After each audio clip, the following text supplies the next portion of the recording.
Os transplantes são procedimentos comuns hoje em dia, não é mesmo? Existem transplantes de rins, coração, pulmão e de diversos outros órgãos, que podem salvar vidas e ajudar os pacientes a terem uma vida melhor. Mas eu duvido que você já tenha ouvido falar de transplante de cabeça. Ficou curioso? Então fica no vídeo, não se inscreva de se esquecer e vem comigo ver um pouco mais sobre esse procedimento e como ele pode ser realizado. Eu sou o Thiago Tadeu e sejam bem-vindos ao Mundo Inverso.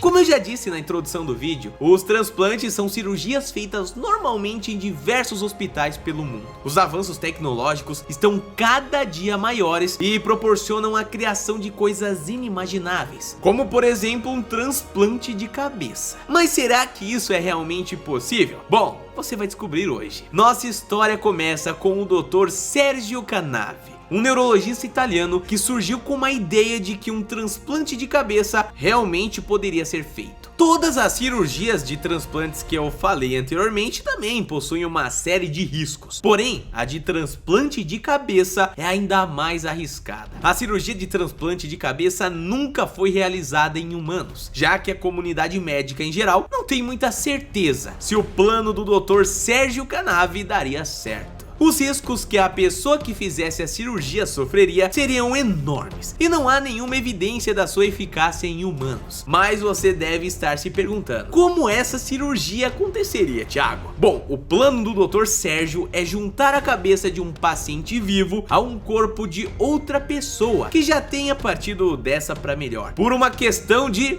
morte cerebral. Como é de imaginar, um procedimento como esse é delicadíssimo, já que possui diversas etapas com um alto nível de complexidade. O médico teria que se conectar à espinha de duas partes, além de unir os nervos e os vasos sanguíneos dos mesmos. Já pensou o quão complexo isso tudo pode ser? O esperado é que, ao se recuperar, o paciente possa controlar tanto as ações automáticas do corpo, como a respiração e os batimentos cardíacos, e também as ações voluntárias, como controlar o movimento das mãos e dos pés. Mas claro que tudo isso começa com um teste.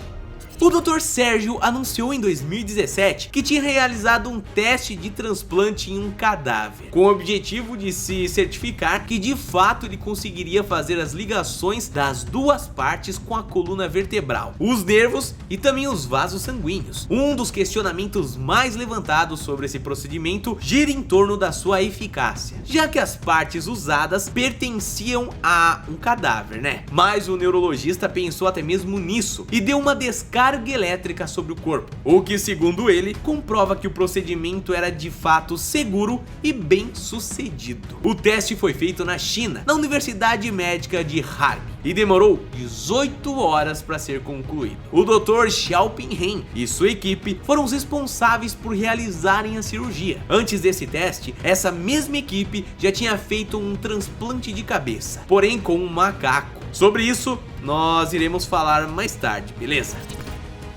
Com todos os testes feitos, o Dr. Sérgio diz que a cirurgia com humanos já pode ser feita, e ele até mesmo já tem um candidato para isso. O pretendente se chama Valery Spiridonov e atualmente tem 30 anos de idade. Valery é russo e decidiu se candidatar para a cirurgia por conta da sua condição de saúde. Ele sofre da síndrome de Erdheim-Hoffmann, uma doença genética neuromuscular que causa a perda da função dos músculos, além de também prejudicar os órgãos e dificultar a respiração e os batimentos cardíacos. Tudo isso vai causando a morte lenta do paciente. Por isso, Valery se voluntariou para fazer a cirurgia. O Dr. Sérgio pretende transplantar a cabeça de Valery para um corpo de um paciente que já teve morte cerebral. Com um corpo novo, literalmente, Valery poderá viver livremente, sem as limitações que a síndrome causa ali nele, né? Além disso, ele pretende que a cirurgia consiga dar mais alguns anos de vida para ele. Isso porque a doença que ele tem o levaria muito cedo. Segundo o neurocirurgião, a cirurgia também serviria para outros pacientes que, assim como Valery, possuem alguma doença degenerativa, como pacientes que tiveram seus órgãos tomados pelo câncer, ou aqueles que tiveram algum acidente e perderam os movimentos do corpo.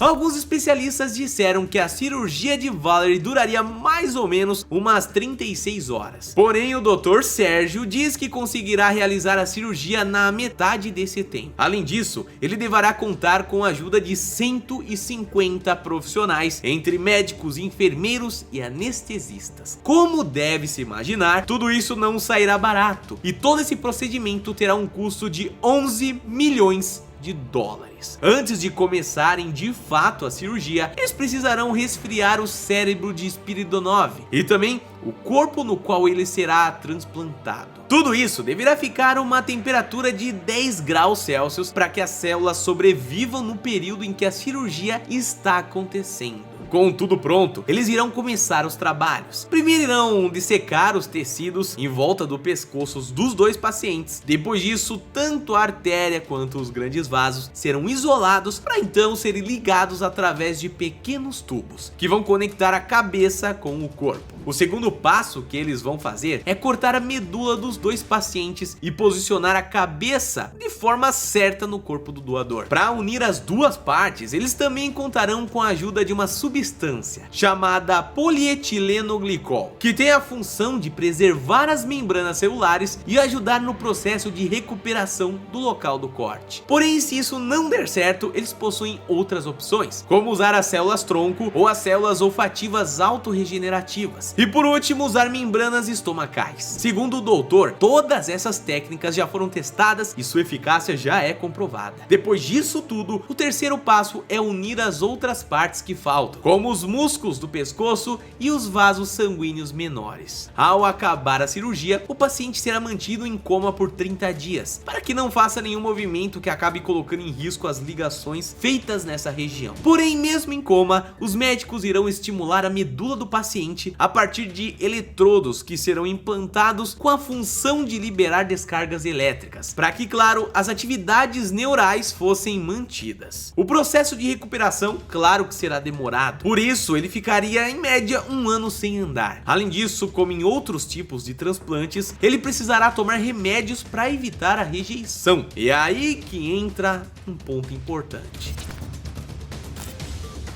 Mas afinal, será que o transplante funciona? Desde 2017 o mundo da ciência se perguntou sobre isso, mas até agora o Dr. Sérgio ainda não teve a oportunidade de realizar a cirurgia. Como eu disse antes, o primeiro teste realizado para comprovar se o procedimento funciona ou não foi feito em um macaco. O bicho sobreviveu à cirurgia, mas foi sacrificado por motivos éticos 20 horas depois. A cirurgia ainda não pode ser viabilizada por conta do seu alto custo e porque especialistas não acreditam muito nela. Vale lembrar que outras cirurgias, como o transplante de coração, por exemplo, também já sofreu desse mesmo preconceito. Esse procedimento é realmente polêmico e gera muita controvérsia dentro e fora da comunidade científica. Ao mesmo tempo que ele pode ser um avanço na medicina, ele também pode ferir padrões éticos de diversos lugares, né? E você? O que você acha sobre o assunto? Acha que esse lance da cirurgia de transplante de cabeça deveria continuar sendo pesquisado e por fim realizado? Eu quero saber a opinião de vocês também, tá? A gente se vê no próximo vídeo, meus queridos. Um abraço, se cuidem e até a próxima. Valeu!